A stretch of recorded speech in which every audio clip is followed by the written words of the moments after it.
अस्सलाम वालेकुम। 9th class इस्लामियत के लेक्चर्स हम स्टार्ट करेंगे। आज पहला लेक्चर जो है वो मैं पहले तो आपको बता दूं कि आपका कोर्स जो है उसमें क्या क्या शामिल है। तो हिस्सा कुरान में सूरह अनफाल जो है वो मुकम्मल है, शामिल आपके इस 9th के कोर्स में। फिर टोटल बुक्स में आपकी जो अहादीस हैं वो 20 हैं, इसमें से 10 जो हैं वो 9th में होंगी, फर्स्ट 10, और नेक्स्ट 10 जो हैं वो होंगी अगले साल में, यानी 10th क्लास में। और तीसरा हिस्सा इसका जो है वो है मौज़ूआती मुतालिया, जिसमें टॉपिक्स हैं। पहला है कुरान मजीद, उसकी हिफाजत, तारुफ और फ़ज़ाइल। दूसरा है अल्लाह ताला और उसके रसूल सल्लल्लाहु अलैहि वसल्लम की मोहब्बत व अतात। तीसरा है इल्म की फ़र्ज़ियत व फ़जीलत, और चौथा है ज़कात। तो ये था आपका कोर्स जो हमने 9th क्लास में पढ़ना है। तो आज हम सबसे पहले जो है हिस्सा कुरान की तरफ आएंगे। सूरह अनफाल हमने शुरू करनी है, तो पहले उसका तारुफ थोड़ा सा हो जाए।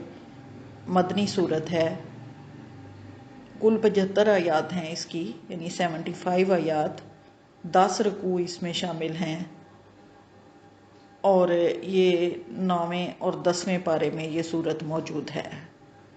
कुरान करीम के तौक़ीफ़ी जो तरतीब है, जो अब तरतीब हमारे सामने है, उसमें 9वें और 10वें पारे में ये शामिल है।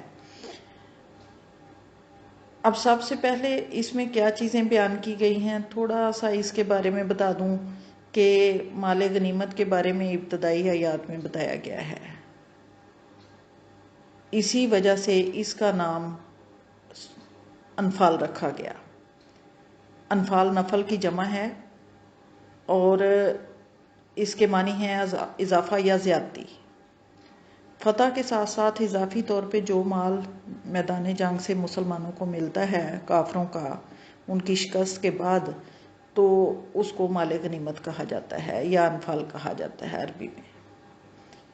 इस तरह अनफाल से मुराद है माले गनीमत। इसमें जो हैं वो कौन कौन से अहकामात मज़ीद बयान किए गए। एक तो ख़ास मौजू जो है वो जिहाद फ़ी सबीलिल्लाह है। ग़ज़वा बदर के बाद ये सूरत नाजिल हुई, और ग़ज़वा बदर को कुरान में यौमुल फ़ुरक़ान कह के याद किया गया है। अहले कुफर और इस्लाम के दरमियान पहला मार्का था, जिसमें मुसलमानों के पास ना मालो दौलत था, ना हथियार थे, ना ही कोई, सिर्फ एक जज्बा ईमानी था जिसकी बिना पे मुसलमान जो हैं वो मैदान जंग में उतरे थे। अल्लाह ताला ने इसमें मुसलमानों को, जिनकी तादाद 313 थी, कुफ़ार पर फतह अता फरमाई, जिनकी तादाद जो है वो 1000 थी, और जो सामान हर्ब से, यानी जंगी सामान से लेस था। फिर जब मुसलमानों को फतह मिली तो उसके बाद उनमें इख्तलाफात माले गनीमत के बारे में पैदा हुए, और इस सूरत में यही बताया गया है कि अल्लाह ताला जो है उसका माल है माले गनीमत, मुसलमान आपस में ना लड़ें बल्कि आपस में सुलह रखें। और फिर अगली एक आयत में जो है वो ये बयान फरमाया कि माले गनीमत का 5वां हिस्सा अल्लाह, उसके रसूल, अहले कराबत, यतीमों, मोहताजों और मुसाफरों का है, और बाकी के 4 हिस्से जो हैं वो मुजाहिदीन में तकसीम होंगे अल्लाह और उसके रसूल के हुक्म के मुताबिक, जैसे भी अल्लाह का रसूल तकसीम फरमाए। अल्लाह ताला ने इस मार्के में कुफार की शिकस्त को मुमकिन बनाने के लिए फरिश्तों के ज़रिए मुसलमानों की मदद की, जो मुसलमानों को नज़र नहीं थे आते, लेकिन वो मैदान जंग में उतरे और मुसलमानों ने फतह पाई।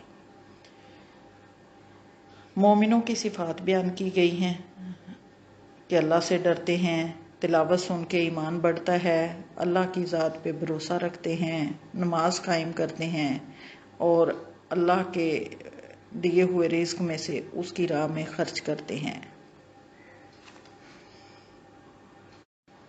इसमें जंग में फतह पाने के लिए जो हैं कि जब मुसलमान मैदान में उतरें तो कामयाबी के लिए क्या क्या असूल जो हैं वो ज़रूरी होते हैं, उनकी वजाहत की गई है, वो बताए गए हैं।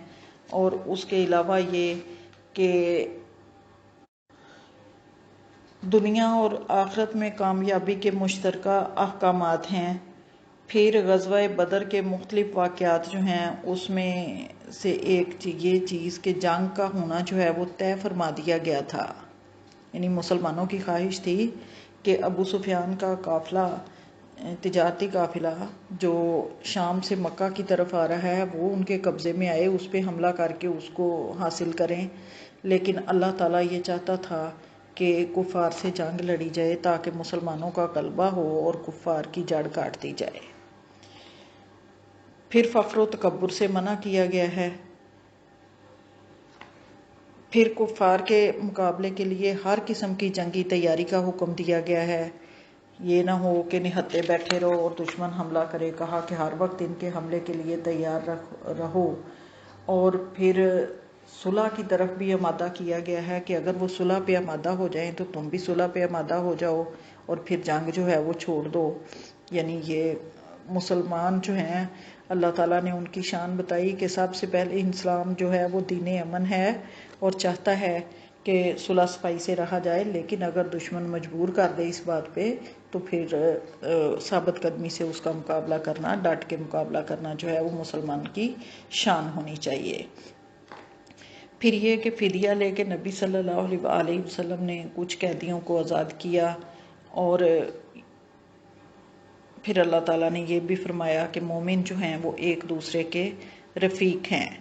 تو یہ تھا سورت کا، اس میں جو مین ٹاپکس بیان کیے گئے ہیں، اس کے علاوہ جو آپ ساتھ ساتھ پڑھتے جاؤ گے آپ کو پتہ چلتا جائے گا۔ یہ تھوڑا سا تعارف تھا جو میں نے آپ کے سامنے بیان کیا۔